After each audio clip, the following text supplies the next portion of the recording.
Mon nom est Karine Boutin, je suis intervenante et agente de sensibilisation au Havre des femmes et aujourd'hui, j'ai le grand bonheur d'être accompagnée par ma collègue, Mme Michèle Cody. Bonjour Michèle. Bonjour Karine. Pour commencer, j'aimerais savoir, c'est quoi qui vous a apporté à travailler avec la problématique de la violence conjugale? Oh mon Dieu, Karine, tu me ramènes loin dans ma tête de petite fille de 7 ans. Moi, je me souviens très bien être assis à côté de mon père sur le divan, puis on avait eu notre première télévision et j'avais dit à mon père, moi, j'aimerais ça un jour être dans la télévision. Et il m'avait regardé d'un air en me disant, insignifiante. Toi, là, quand tu vas être grande, là, tu vas faire comme tout le monde. Tu vas avoir un mari, des enfants et ton rôle, ta job, c'est de prendre soin de ton mari. Donc, vous avez à ce moment-là perçu les inégalités entre les hommes et les femmes dans la société? Je te dirais, Karine, non, pas à ce moment-là, parce qu'à ce moment-là, moi, dans ma tête de petite fille de 7 ans, je croyais que ça se passait comme ça dans toutes les maisons. Dans tout, je croyais vraiment que c'était les papas qui décidaient tout. J'ai jamais eu souvenir de voir ma mère assise à la table de cuisine. Alors, je croyais que c'était tout à fait normal. Ce qui m'a amené à m'interroger, c'est, je dirais peut-être 1 an plus tard, où dans mon entourage, il y a eu un féminicide. Et encore là, je suis une enfant et je me souviens, comme c'était hier, d'être sur le parvis de l'église et d'entendre les gens dire elle avait juste à rester avec son mari. Elle était bien avec son mari, elle n'avait seulement pas divorcé. Alors moi, ce que j'ai compris, c'est que tout ce qui arrivait à cette femme-là, c'était de sa faute. Et à ce moment-là, dans mon cœur, dans mon corps, je me suis dit, non, il y a quelque chose qui ne fonctionne pas. C'est lui qui n'a pas été gentil, c'est lui qui l'a tué, mais en même temps, c'est sa faute à elle. Alors, ça ne rentrait pas dans ma tête. Ça ne rentrait pas dans ma tête. Fait que d'une première part, ce qui est venu te choquer, c'est dans ce qu'on appelle la socialisation des femmes. Donc, la manière qu'on va être socialisé dès notre plus jeune âge à prendre soin des autres plus que de nous-mêmes, d'être discrète, de s'éteindre. Je voulais avoir autant de droits que les hommes en avaient.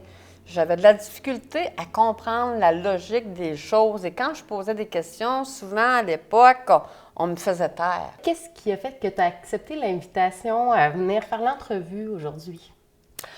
Je suis venue faire l'entrevue aujourd'hui parce que moi, j'ai un point de service à Saint-Jean-Port-Joli actuellement. Bien, le Havre des femmes a un point de service à Saint-Jean-Port-Joli ainsi qu'à Saint-Pamphile. Je me promène beaucoup sur le territoire. Je fais de la consultation externe. Et quand tu m'as invitée à l'entrevue aujourd'hui, je suis partie très rapidement de mon bureau parce que j'ai beaucoup de travail et j'étais en colère. Je me sentais en colère ce matin de devoir, encore une fois, me présenter devant une caméra de télévision, dire que c'était mon rêve. Quand j'étais tout petite, je suis très contente de m'adresser à vous, mais j'étais en colère de devoir, encore une fois, expliquer à la population que la violence conjugale, c'est inacceptable, que c'est des comportements qui sont à proscrire dans notre société. Et, tu sais, la colère, là, c'est une émotion qui était permise aux hommes. Hein? Alors moi, ça me fait plaisir d'expliquer aux femmes que je rencontre que la colère, c'est une émotion qui est saine et c'est important pour elles de l'exprimer aussi. Et c'est ce que je vivais ce matin. Je me suis dit, comment ça se fait que rendu à 57 ans, et ça fait pratiquement 30 ans que je suis en violence conjugale, que je doive encore et encore et encore défendre mon intégrité, défendre qui je suis, de devoir me battre pour faire valoir mes droits quand je regarde la société patriarcale que pour un homme, c'était acquis il y a de ça des décennies. Tu sais, heureusement, aujourd'hui, on parle de plus en plus de violence conjugale. Malheureusement, on en est rendu à notre 13e féminicide aujourd'hui. Le côté je te dirais, le côté qui m'emballe, malgré la colère que je ressens, c'est qu'on en parle de plus en plus. Je reçois des appels à mon bureau, pas seulement de femmes qui vivent de la violence conjugale. Souvent, je reçois des appels de femmes qui vivent des difficultés dans leur couple et ils veulent comprendre, ils veulent savoir si c'est une forme de violence ou pas. Alors, tu sais, les maisons d'hébergement là, pour femmes victimes de violence conjugale, là, oui, la priorité est donnée aux femmes qui subissent de la violence conjugale, mais nous ne sommes pas là juste pour ça.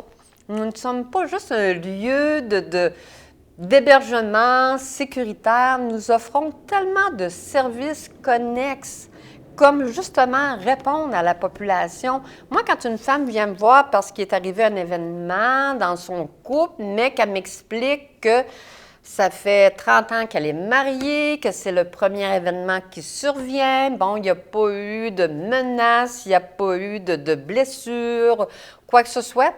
C'est possible, hein, on le sait, que ce soit mon couple, le tien, dans le couple de tout le monde, on a tous des conflits.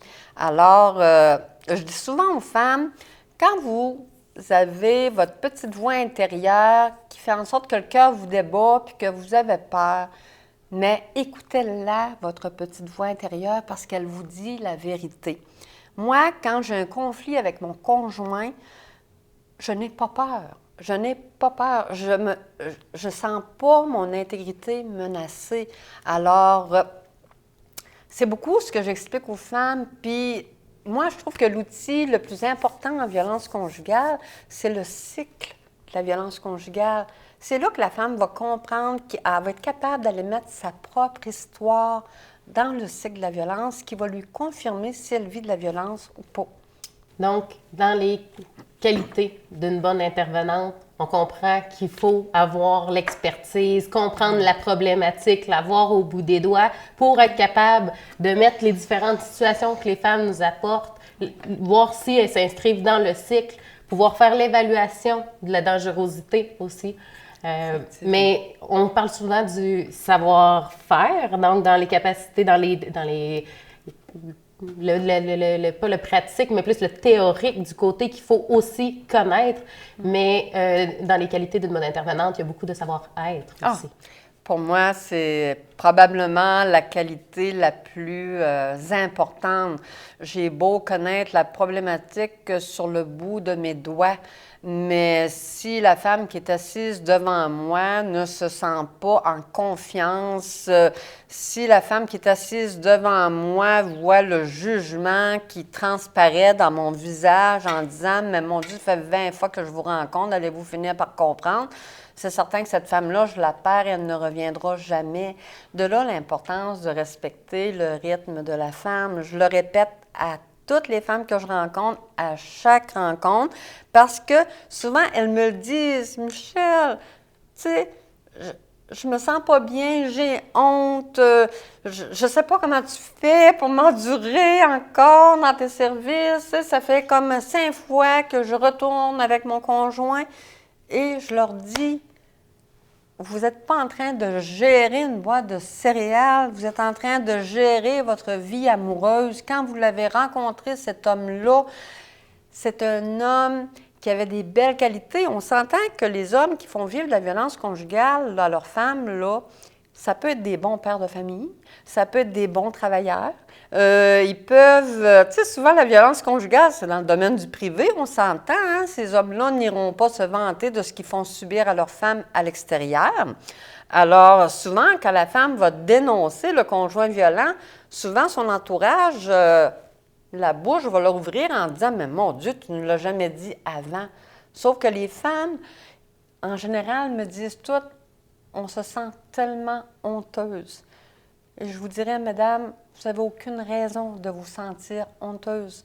Vous avez toutes les raisons du monde de marcher la tête haute parce que vous n'êtes pas responsable, encore une fois, de la violence que votre conjoint vous fait subir.